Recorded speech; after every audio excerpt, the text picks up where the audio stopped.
Donc là, je vais dans éditer. Tu vois que la couleur change au niveau du logo et également au niveau des titres. Si je vais dans la single, pareil, toutes les couleurs sont adaptées. Par contre, par défaut, si je vais dans une single, on n'a pas ce terme qui s'affiche au niveau du modèle single. Pour accéder à des ressources uniques que j'utilise dans mes vidéos, clique sur le premier lien ci-dessous et inscris-toi.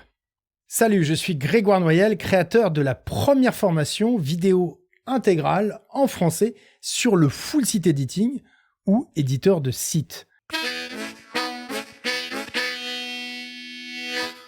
Je vais te montrer comment utiliser des CSS contextuels en fonction d'une taxonomie sur mesure. On va pouvoir appliquer des couleurs sur la single ou l'archive qui correspond au terme. Là, l'idée, c'est de pouvoir synchroniser ce qu'on déclare dans le fichier theme.json, donc la palette de couleurs qui génère des variables automatiques.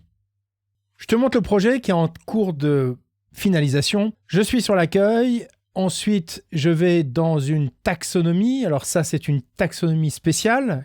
À chaque fois, j'ai fait en sorte que, je vais te montrer juste après, qu'on puisse choisir un terme. Donc là, je vais dans éditer.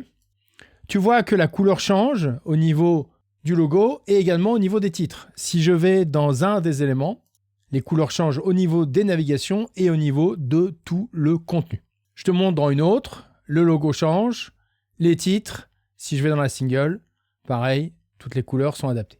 Au niveau du back-office, j'ai une taxonomie sur mesure, un type de projet, donc communiquer, éditer, expérimenter, c'est ce qu'on retrouve dans la navigation. Donc je l'ai placé dans un menu, c'est un site qui est en full FSE avec l'éditeur de site. Au niveau des extensions importantes, en tout cas dans mon cas, j'ai ajouté Radio Button for Taxonomy, qui est très très bien, et qui permet d'imposer le fait qu'on puisse choisir un seul terme dans la taxonomie. Si je te montre éditer le portfolio, tu vois que dans les types de projets, c'est plus des cases à cocher, mais bien un bouton radio.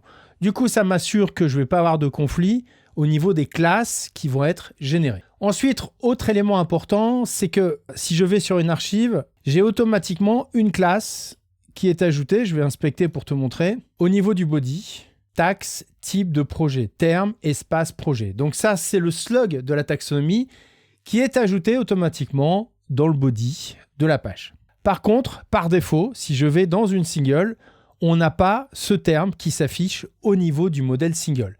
Donc, je vais être obligé de l'ajouter de manière à mutualiser la classe pour optimiser mes CSS. Alors, si je repars dans mon thème, on va commencer par les couleurs. Donc, les couleurs, je suis dans un thème FSE. Je déclare évidemment les couleurs au niveau d'une palette. Ça me permet de les retrouver dans le back-office, dans mon sélecteur de couleurs. Je vais pouvoir l'appliquer facilement à n'importe quel élément de mon site. Donc, elles ont toutes des noms. Avec à chaque fois, nous, ce qui nous importe, c'est le slug.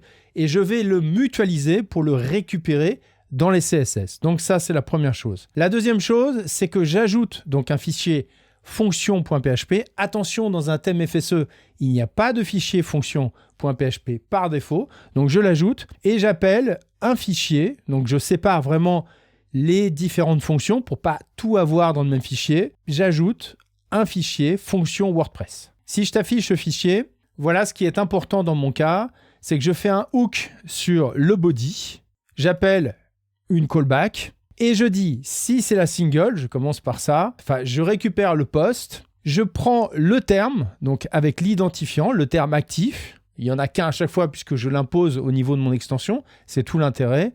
Et pour chaque terme que je récupère, donc ça je l'ai fait pour tous mais j'aurais pu faire un seul terme, eh bien j'ajoute la classe terme et le slug du terme. Donc ça me permet d'avoir la même classe que ce qui est généré automatiquement sur les archives. Donc je repars dans mon site et puis je te montre comment j'ai fait au niveau des CSS. Donc je vais dans Source, alors je synchronise le CSS en direct, c'est-à-dire que quand je vais dans l'éditeur, ça se synchronise automatiquement dans le fichier CSS de mon thème. Si tu veux savoir comment on fait, je te ferai un lien dans les notes, parce que j'ai fait une vidéo dédiée sur ça. C'est-à-dire que quand je fais quelque chose dans l'inspecteur, ça s'enregistre en direct. Quand je vais, par exemple, dans Éditer, Édition, donc là, je reprends tout ce qui est lien.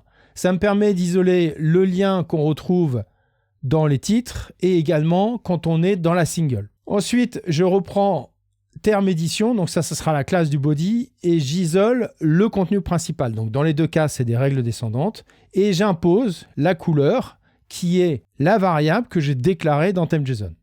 Donc à chaque fois, la variable, c'est, en tout cas pour les couleurs, WP, double tiré, preset, WP couleur et le nom, le slug. Je te remonte vite fait. Donc là, je suis dans primaire. C'est le slug qu'on récupère. Ensuite, j'isole la navigation. Donc là, c'est border top color. Donc je fais terme édition, toujours la classe du body pour faire une règle descendante. Et je prends le container nav principal. Donc là, j'ai créé une classe sur le groupe pour pouvoir l'isoler plus facilement.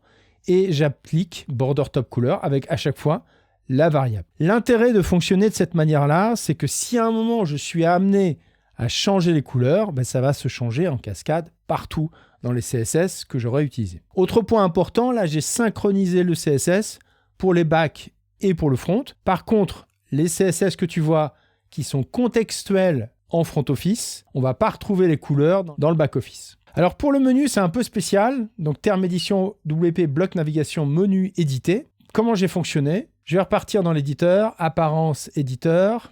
Je vais reprendre n'importe quel modèle. Ça peut être single portfolio. Donc j'ai mon menu. À chaque fois, pour l'instant, on n'a pas encore la possibilité dans les menus d'appeler directement un terme. Donc c'est des liens sur mesure. Donc si je vais dans le premier menu, si tu vas tout en bas, dans avancé, eh bien, tu peux ajouter une classe. C'est comme ça que j'ai pu les isoler un par un. Et alors, j'applique deux choses. J'applique la couleur qui correspond au terme et j'applique aussi la graisse pour le marquer comme sélectionné. Donc là, qu'est-ce que je fais finalement? Je me dis, si je suis avec, dans le body, la classe terme édition, donc qui va être valable dans l'archive du terme et également dans la single, eh bien, j'impose la couleur, donc la couleur qui correspond à la taxonomie, et j'impose également la graisse. Alors là, pour ce site, j'ai utilisé des polices qui sont variables. Du coup, je peux me permettre d'avoir une graisse différente, une 300, une 400, une 500. Je les mettrai dans les notes. J'ai aussi une vidéo qui concerne le sujet et qui permet avec un seul fichier de police d'avoir toutes les graisses disponibles. Ensuite, qu'est-ce que j'ai fait? J'ai repris pour exposer. J'ai appliqué donc le même code. À chaque fois, j'avais juste à changer la classe du body qui va être différente. Et puis, bien sûr, la couleur qui va être une autre couleur qui correspond au terme. Donc si je vais dans l'exposé, tu vois que tout s'affiche, aussi bien pour le menu. Alors j'ai pas eu besoin d'isoler, puisque le simple fait de faire le nom de la classe dans le body, plus les liens, à chaque fois qu'il trouve un lien et le titre du site est un lien, ça va s'appliquer automatiquement. Donc là, si je clique dans la single, tu vois que tous les éléments internes, tous les titres vont être rouges comme la couleur du terme. Alors voilà, j'espère que ça pourra être utile dans ton cas. Il est vrai que le menu n'a pas toutes les classes qu'on pouvait retrouver dans un thème classique, enfin en tout cas les classes qui sont dynamiques, mais si tu utilises le champ avancé et que tu mets des classes en fonction de tes besoins, ça permet de faire énormément de choses. Autre point important, garde toujours à l'esprit de mutualiser au maximum ce que tu déclares dans le fichier theme.json avec les variables qui sont générées automatiquement.